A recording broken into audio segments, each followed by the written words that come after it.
Yo, what's up, Brewers fans? Welcome back to the channel to be named later. Today we'll be talking the Texas series, the LA series. 0-1-4. So let's get started, man. Let's get right into this. Let's get right into it. So this episode's a little different. We got our buddy. This is our buddy over here. What's your name, buddy? My buddy's name is Noah. Yeah, buddy. Here to join the crew. We'll be talking about the crew. Yep. Well, being a part of the crew. Come on now. That's yo. good. And we just get right into it. We're talking about just these past two. No, just the past one. We'll skip Dodgers. No, we got We tried to skip it, but we're gonna bring it up here. So do we want to talk about? Let's talk about the pitching first because it was pretty solid, I think. I mean, yeah, you're facing a lineup like that. You're gonna expect to get hit around a little bit, you know. Yeah. What you gonna do about it? That Freddie Freeman, Mookie Betts, that 1-2 punch is really scary. Literally just like starting off the inning, you just like hoping everything goes right because leadoff batter on with the Dodgers lineup and how strong it is, how deep it is. Yeah. It's very scary. Right. Yeah. It's very scary. Yeah, in the playoffs, that's going to be a scary lineup to face. I mean, them and Atlanta. Always got to worry about the Dodgers because, they always seem to get it together in October. So, yeah, we'll see. Hopefully we don't run into them in October, assuming we make it. Who knows? We're making it, man. Yeah, we don't know. And I feel during that series, we almost got to put an asterisk next to that sweep because I feel like as our offense, we hit the ball well. We just hit it right at them. Right. Yeah. And for them, our pitching, it showed that like we were enforcing weak contact hits. Yeah. Like Well, at 30. Well, What was that stat? 32%. Like that was the hard hit ball percentage for those first two games. Not sure about the third one. I just remember they brought that up in the booth, but it was a completely different story. They were just finding who was it? It was Will Smith had two infield hits. Yeah. That one literally hit out the end of his bat. Just like roll like a bunt. Just like so stupid. And then the William Contreras 2 catches interference on JD Martinez. Like it wasn't. People were crying in the comments. The Dodgers were just looking everywhere. There was like, man, William Contreras is like some of the top catches interference in the league. yeah. Like it's not an accident, but this man was standing outside. You know the what Rock box. says? Exit velocity is overrated. It's overrated. And we're gonna have to live with that if we face them in October. Yes, sir. Going to that catcher's interference too. I mean, I think the amount of unlucky things that happened, it kind of just piled up on us. The amount of hard hit balls that were caught. I know Freeman had a few nice plays at first. He did. And then just on defense for us, they were just hitting them right where we weren't. And Mookie was like a magnet out Yeah. there. Anything we were hitting out into right field, he was and JD, I feel like he was kind of out of the box on that catcher's interference. That was unfortunate. Get in the box. For real. Right. Right foot was about a foot out, if you know what I mean. But Yeah, but I posted it on my story on Brewers Legends. Go ahead and follow that if you haven't already. Brewers Legends. Yep. This Nice episode plug there. today is Sponsored sponsored by by Brewers Legends. Brewers What can I Legends. say? Chippewa. But yeah, they had some Mickey Mouse, a lot of Mickey Mouse runs there in that game, in that series. And that's not to discredit their defense at all. I mean, the defense is. Yeah. We were hitting the balls where they are, but that means that they were shifting well, mixed with like a bunch of unlucky unlucky hits. But I mean, you could just see it at the ends. I'm just thinking of one clip in particular where I think they hit it. It was like Yelly hit like a shallow. It was like a line drive in the third game, I believe, and Jason Hayward just made that like sliding catch, and then Yelly just looked depressed. I mean, they were just all dead. Yeah. And I was just like, Yeah. I don't know if they just took that energy and took it, like just determined to flip something around in the Texas Rangers series. But I mean, those guys, it was depressing. I think we really hit a low when we gave Austin Barnes his first home run of the season. That was bad. Yeah. He is Is the that Pagero? worst catcher. Him Was that Pagero? Who was that? Elvis? Was that Pagero? I think it was. I think they put him in. it's We're gonna go with Pagero. Pines in the eighth. I think it was Pagero. Wait, what game was game 3? I think it was Piles. It was game 3 against Game Corbin three, Burns. yeah, it Corbin was Burns pissed the Piles. shutout. That's pretty sure it was Piles. Yeah, that's so sad. He's the worst catcher in the entire league. Batting 123, I think, coming into that game. All right, just We give him the only run in that. He was due, he was due. He had other He hits was that due. game too. He was. Yeah, we were letting He him had go. probably the best game of the season on us Yeah. right there. I mean, unlucky or not, you're not going to win many series putting up 3 runs. Right. We batted 0 for 11 with runners in scoring position. That's pretty good, right? No. No. So I mean, obviously, I don't know what happened. We turned it around. I mean, thank God. Against the Rangers, That's crazy. Let's talk about hitting because that's all we did in that series. A lot of hitting, a lot of crazy. Ks. I mean, this is Well, that's spotlight's on Carlos Santana for sure. Him and Willie. It's great to see Willie go. What was it, 4 for 4 in the second game? Yeah. And then the game before that, I think he went 2 for 5. He hit a home run in the second game, and then kind of just sparked off our offense as a whole. I mean, I think we had 15 hits the second game as well. Just good to see that, especially when our pitching, like Freddie, he's been outstanding as well. So if we can combine those two, I think there's not going to be many teams who can stop us. That was fun. That was just fun watching that combination. Yeah, for sure. Combination for sure. Just to see even that the silly dance that they do in the infielders at the end of the wins. I mean, just to see him having fun out there. Willie was just there was a pop fly that Willie took from Turang just in the middle of that second game, and they were just laughing and talking for a good bit. Yep. And it's just such a flip from the Dodgers game. I just don't know if it was being all the way out from a different side of the country, just being out there. Could have had something to do with travel, but they definitely got it together. Yeah. It's a long away stretch, and for them to bring it out and have play some of the best of the year, just to bring it out on the end stretch after getting dominated, and just having a bunch of unlucky stretch that, they definitely could have taken that and just sunk lower and just been sad. But I don't know who sparked something in them, but they brought it out. Yeah. And one thing I want to point out too is Carlos Santana in clutch moments this year. Him and Marquina, I feel together. He's been picking it up. They've been great. I mean, they're not gonna be they're average players, but good to have that. Like I said last week, good to have that veteran experience in your lineup, especially when we have so many rookies on the team. I feel like a good combo of both is great for our team.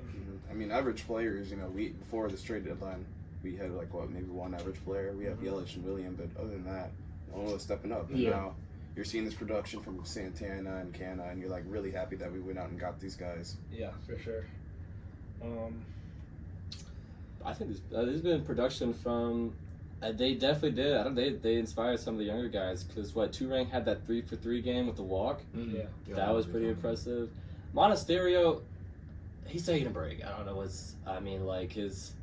We were talking about that earlier. His discipline, was it there? He wasn't drawing the walks in the game today, and he wasn't drawing the game the other day. But the Brewers' discipline as a whole in that Texas Ranger. I don't want to stretch out. I think we're still talking about the Dodgers, but. They were, I think, for every single starting pitcher against the Rangers, they had them above 60 pitches by the third inning, which was insane.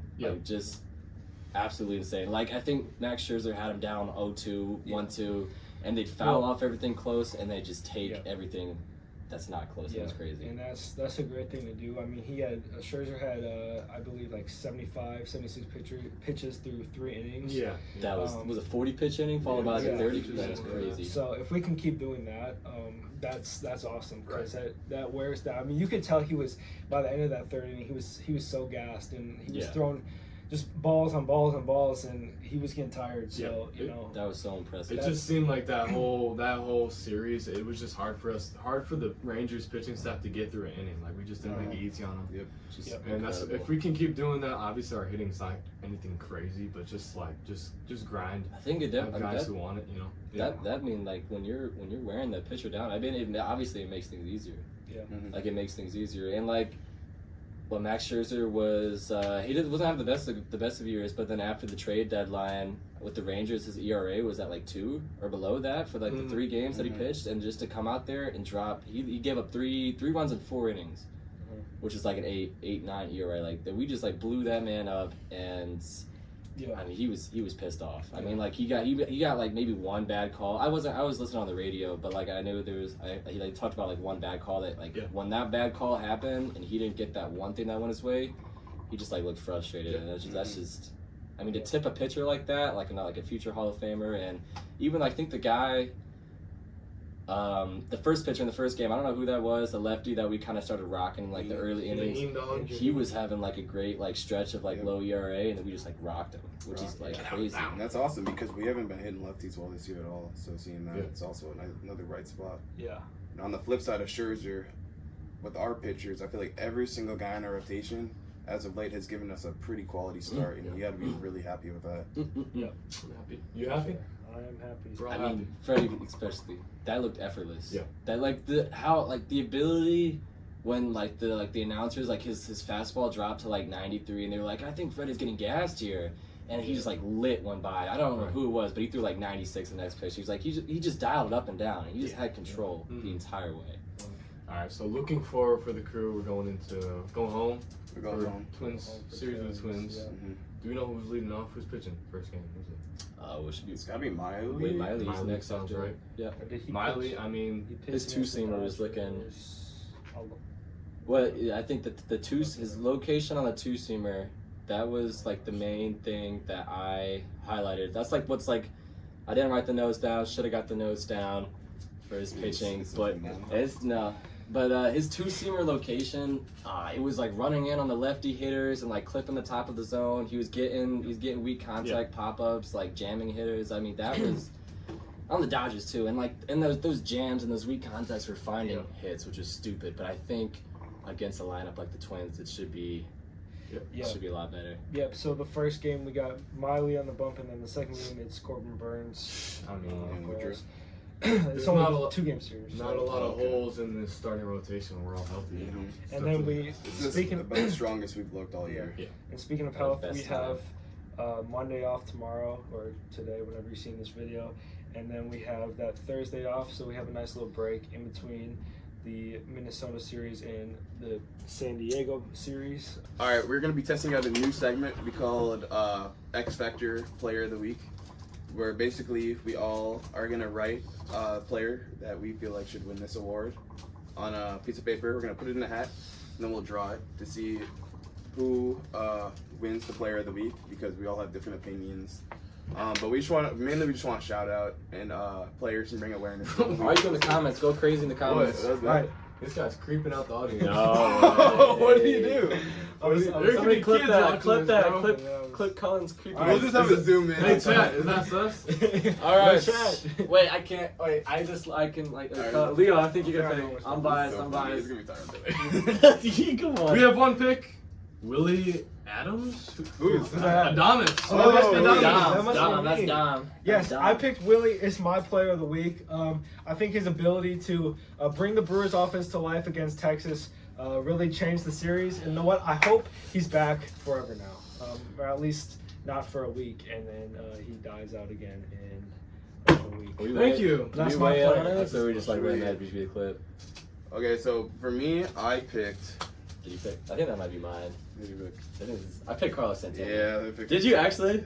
I just don't think remember. Nobody picked him. I just think Santana. What is this? What am I looking Santana. at? Oh, Santana. I just think his offense. I mean, through and through, during the downs. I mean, his home runs are big. His home runs are super big. He's got a and huge cock. just- He is. Wait, how do you know? That's my man. I think He swings it the- around when he's at the Big plate, balls. and he also swings around the bat. The reason I didn't pick Willie is he did have a very big bright spot in this week, but mainly it was 2 games that he really produced. I mean, he I got think Santana. It's like a third of the. I think what do you hit? 3 home runs in 3 games. He had 5 RBIs for the first 2 He had a double, games. I think the first 2 games. I think he did have a double today, did he? Who? He had an RBI double, yeah. Ooh. Santana. Was it 6 or That was 6? today, that was yesterday. Just Oh. He had an RBI single. Do you have an error? Yeah, an RBI Or is single. that somebody That else? was yesterday I'll too. prove all. Carlos Santana, All right, Oh my God. we picked Carlos Santana. second round pick. What? What? Ah, man, I'm trying to bring the energy. You let this dude on the show, bro. Oh my Drum roll, God. drum roll, drum roll. All right. This week's X Factor player of the week, unanimous, is my boy Tyrone. T. Taylor. Hey, Double if you T. don't know, if they don't know, that's my OGs, goal right there. OGs That's my will know. goal. OGs That's my will know. He's goal. got the best smile on the team. God. All right, The Hey, best give me that hair. jersey right there. The Give me that best jersey. hair. best afro on the Yes. team. No, right here. The dude 15. actually slugs. He This doesn't is get Tyrone right here. He's got the power, man. He's got the power. He just missed a home run today. That's my boy. He was on the on the Yeah, warning track. He hits every home run he wants, but he doesn't want them all. When he wants to, he just wants to hit it on the warning track, just so you know that he can hit it. Thanks, guys. Thanks for shut up. All right, thanks for watching this week's video. I don't want to have to edit all that. How to put Tyrone on, how to put the jersey on. We'll be back next week.